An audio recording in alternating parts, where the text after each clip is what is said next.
Should the UK keep the royal family?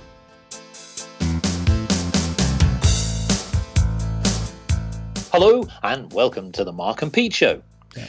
The British royal family are said to be hurt at the Duke and Duchess of Sussex's announcement that they will take a back seat on being senior royals. Yes, it seems that Harry and Meghan have quit the firm, as it's often known. Well, the media have had a right field day on this one. And in fact, here's a few examples. The Daily Mirror said they didn't even tell the Queen. In fact, the most notable headline was that the Sun said Megxit. Yes, that's Megxit. Yes, Megxit, getting Meghan away from the royal family. It says that the couple have triggered a civil war, leaving the Queen deeply upset and Prince Charles and even Prince William incandescent with rage. Well, many people actually feel that what Meghan and Harry did was untimely and, in fact, was somewhat rather awkward and placed the Queen in ignominy. Yes, It's simply come out of the blue. And here's a thought. As blue blood runs through the veins of royalty, it builds generations of aristocracy. But when it turns yellow with disloyalty, it's at the heart of pure hypocrisy. Well, Clergyman Pete, what's your view on what Meghan and Harry did, and where do you think this leaves the British royal family? Well, there's two sides to this. Look, I think that Harry and Meghan have to do what's right for their family, and I've heard a lot of talk since this became a news item that Meghan and Harry were thinking of taking a step back, spending half of their time in Canada, half of the time in the UK. It's the sort of thing they have in mind. Although, as we'll say later, maybe they'll spend a bit of time on the west coast of the US. But the thing about that is that I think they have the perfect right to be loyal first to their commitment to their marriage and their family, to their children, rather than to the duty to be being part of the royal family. I think that their family comes first before the wider family. The nuclear family comes first. That's the first commitment. So I recognise that is the case, that there are other duties that Harry has to take in mind. But having said that, my reaction is that it does seem to me that Meghan here came into this marriage knowing what she was getting into. She's a fully formed grown-up woman, experienced with the media. I think she's been a bit manipulative. So the other side is that although I recognise there are those duties towards the family, it seems to me that it's not true. There's something that doesn't ring true about it being necessary for the family. It's more, it seems to me, that they are letting down the commitment to the royal family and to the huge part that the royal family plays in the culture and society of Britain, to try and further the sort of the career of Meghan. That's what it seems to me. Maybe I'm reading too much of it, but she does seem to be being a bit manipulative here. Yes. I could be reading it wrong. Yes, well, no, indeed. Well, the cynics have certainly come out in I'm siding with the cynics there, yeah. And what I would say here is that this is my take on it, of course. Yes, sure. Let's get that out in the open. Yes, get it out. I think that you're right in one of the commentary that you made, which is, of course, they have to put their family first. Yeah.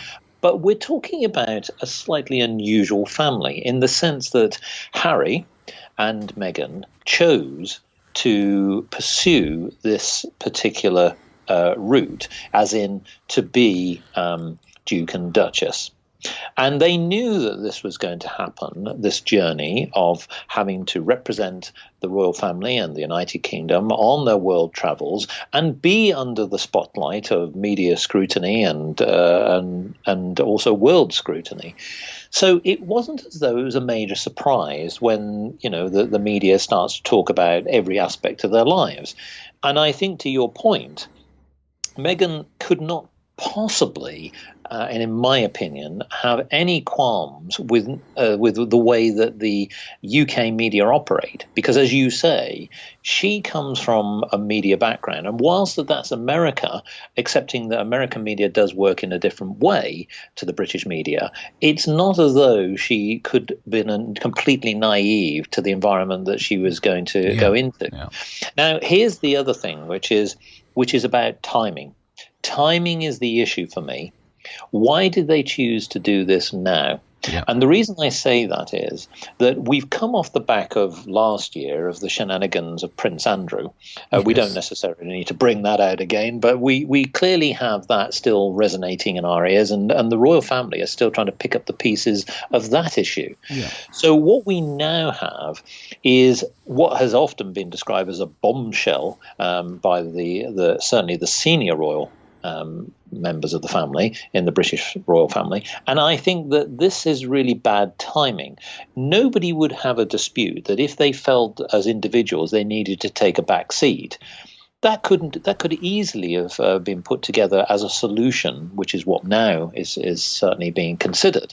But to go out without any consultation in the media in this way says something with an ulterior motive.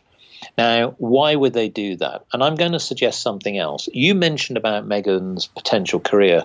Yes. I agree that could be one. I think there's something else, and it has been muted. And that is, there is clearly something not right between the relationship between Harry and Prince William. Yes. And this was seen last year where there were certain comments made where Harry himself said we're taking a different direction. He respects his brother and he can always turn to him and so on. So there was always little clues there. Something is not out there in the open. And it sounds a little bit sinister because it seems a shame for two brothers who clearly have gone through a lot in their life. We know the emotions that they've gone through as young men, and boys, in fact. But to get to this position where there is a divide, I think that's really bad. Not just for them as individuals, but bad for the royal family. Yes. So what does this mean? Well, I now want to cite something which, and I know that this isn't necessarily trivializing it, but it does bring a bigger question. The Labour leadership candidate, an MP, Clive Lewis, recently came out with an interesting idea.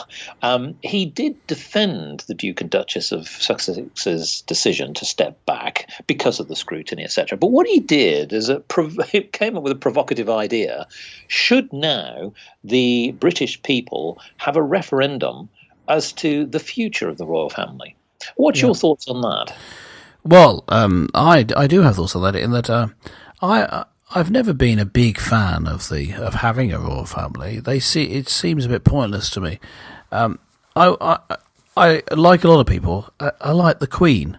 Just because she has that sort of dutiful personality, and she seems to, from all reports, to be intelligent, have a good understanding of politics. However, over the years, when I've seen that she's taken such a strict attitude of never getting involved at all in politics, allowing laws that she has to sign through to just go through when they were just immoral. Some of the laws that we've let go through, one thinks of same-sex marriage, abortion, and then actually even being part of the EU, giving up sovereignty. Well, who is the sovereign? So giving up part of her, right? Yeah. That I've sort of I go to think, well, what is the point of her then? I personally think let's not have a royal family. They don't seem to serve any purpose. I'm going to challenge you here. And you'll probably see why I'm coming from that. I'm going to take your clergyman status, and that is that she is the head of the Church of England. Yeah, and as a result, if we were to not, let's say we did have a referendum in say 10 years' time or whenever it would be, would that mean then that obviously not only would we not have a royal family, if that were to be the case, who would be then the true head of the Church of England? Well, the true head of the Church of England has, of course, and remains Jesus Christ. And when we refer to the Queen as the head, it's in the words of the prayer book, only knowing whose authority she hath. So it's Yeah. under God that she has any authority. I think this would be very helpful to remove the Queen as being head of the Church of England. And I believe that there should be Christian representation in the running of the country. But that's a separate issue. You see, what I mean by that is I think there should be a second chamber, even if we get rid of the House of Lords. And currently there are bishops as part of the House of Lords. There are Lord bishops, you see. But you could still make sure that there's Christian representation and representation of other religions in the running of the country. In other words, what I agree with you that it causes a constitutional issue, but in that regard, if it's part of the overall package, I guess I'm saying that I'm a disestablishmentarianist. As opposed to what some people regard as the longest normal word in the English language, as opposed to not a scientific word, but a normal word, anti-disestablishmentarianism is something that I oppose. I'm a disestablishmentarianist. That is to say, we take away the Queen, take the Church of England out of its establishment position and allow it to preach the gospel and comment from outside of the state. If with the changes with removing the royal family, I think you should do that as well. Doing it by itself, I think, would be a bit pointless. A wholesale review of the way we run the country would work in that way. Now, would that mean then that the Prime Minister of the day becomes the head of state? And I think, yes, I think it's far better to have the person who actually runs the country being the person who represents the country. If you have the Queen going and representing the country, she can't actually make any decisions. In what way is she the head of state? Yeah. So this is my take on it. Yes, I believe you agree with me entirely. The one thing I do agree with is that I do agree that what we have is a very vast royal family in the sense that we have earls and dukes and many other facets of royalty. And I think that it has proven that it has watered down the real purpose of any kind of representation of the UK, and in many ways has made it more scandalous. If we think of what's happened over the last 50 years with the Queen's family alone, from divorces, scandals with affairs and many other things. Now, that's not great, particularly as you were pointing out, is that if you want to have a moral fibre and filtering through our entire society, you want a role model. I wouldn't say that the current royal family in all of its guises has been role models. Now, what I do think is important is I think that there is a sense of history here. And I'm not necessarily wanting to put Britain into the past, but the one thing I will say is that it is certainly a champion of great innovation, Christian values, and should be. And I think the royal family, as a tight royal family, so for example a king and or queen with their immediate family, would make a much better representation of a royalty than having all the hangers-on. What I would think then is that still constitutionally I have a question mark, because I think your point that you alluded to, just to bring it out, is what has the Queen done? I know that one of the things that's often talked about by politicians is the Queen is a very good advisor to prime ministers and many, many people in cabinet. But to your point, why is it that, in the 1970s that effectively we relinquished our, as you say, sovereignty, in the sense that we were aligned better with Europe, to now trying to lever that back out? And to your point, when with the opening of Parliament, it's signing away of almost anything. It's almost like a pointless piece of signature. So I think that I don't have a problem with royalty having an opinion. Strangely enough, not everybody agrees with this individual, but Prince Charles has been very vocal on a number of issues, which I actually agree with. He's been proven quite right on a number of things, particularly with regard to investment in environment and things like that, which he was lampooned for, particularly in the 1980s. He's not so much in that target as he once was. Yes, So I don't well, have a it problem. was trendy at the time. I Yeah, don't have a problem with royalty having coming out with their opinions. Where I think now is that interestingly, I think that the Tory government has an opportunity here to reevaluate what we want to be as a nation. yeah, And at the I agree. moment, we can't carry on having spats in the public with certainly, should we say, certain members of the royal family, and Harry and Meghan are part of that at the moment, because it undermines our position in society. Yes, They are representing the country, and to me, even though, as you quite rightly say, that they are also trying to protect their own family, go off, have that cause for yourself, and maybe now is the time that there should be a referendum. Should it be a very clear one, which is, do we want to keep it, and if we do, what does it look like? yes, And more importantly, is, do we not want to keep it, and yes. effectively Well, will we become a republic? but I don't know what the result of such a referendum would be, but I suspect it'd be very much in favour of retaining Yeah, at least a small royal and family. I would and vote that way. and therefore, even though I think it would make more sense not to have a king or queen. I recognise that the majority of people in the country would want to have that. So I think in terms of the Bible, we were talking about the Christian influence earlier. In the Bible, it has recorded how the people of Israel in the Old Testament were led by God, and when there was an issue, they had a judge, a temporary ruler, who would come and fight for them, a leader, have an army. They didn't have a standing army. He would call together an army and go and fight for them, or sort out various issues that they had, get rid of some idolatry, when the religion had got astray. But they wouldn't have an individual, a person who was a ruler. They'd be ruled by God.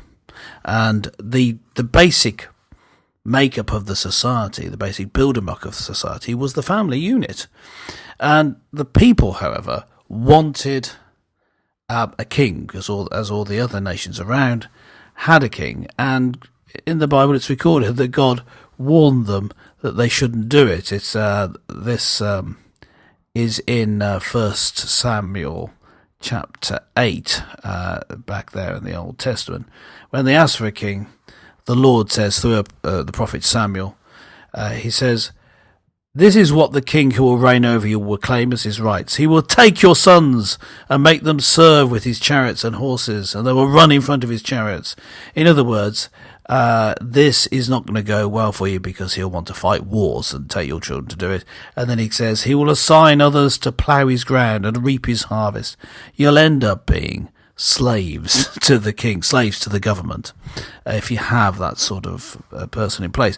This is a time where the Conservative government, with its nice hefty majority and its willingness to think things through, as stated during the election campaign at least, this is a good time when we can actually sort out the many incongruities in the way that Britain runs itself, the way that the government runs.